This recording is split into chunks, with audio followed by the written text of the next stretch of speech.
sviluppi. Di entrare un po' più nel dettaglio, punta molto sulle nuove tecnologie, per cui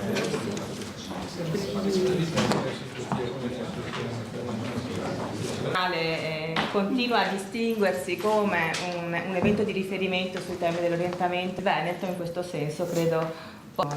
Io non prendo altro tempo, passo del Presidente Riello, che oggi non poteva essere presente, e di tutto il Consiglio di amministrazione.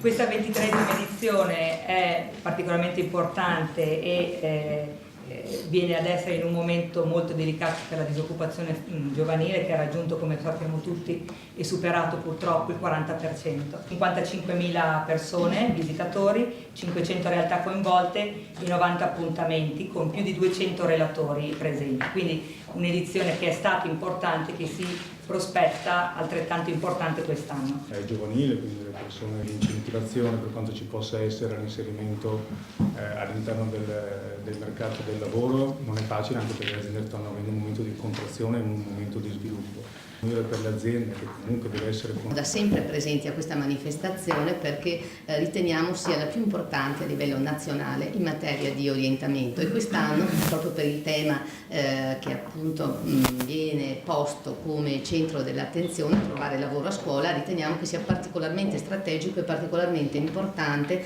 garantire una presenza efficace da parte del nostro Ministero. Perché è chiaramente il nostro futuro, quindi se non partiamo da lì non ci troviamo poi un futuro preparato. Per cui benvengano qualunque tipo di iniziativa come quella di Verona Fiere, naturalmente. Grazie a tutti.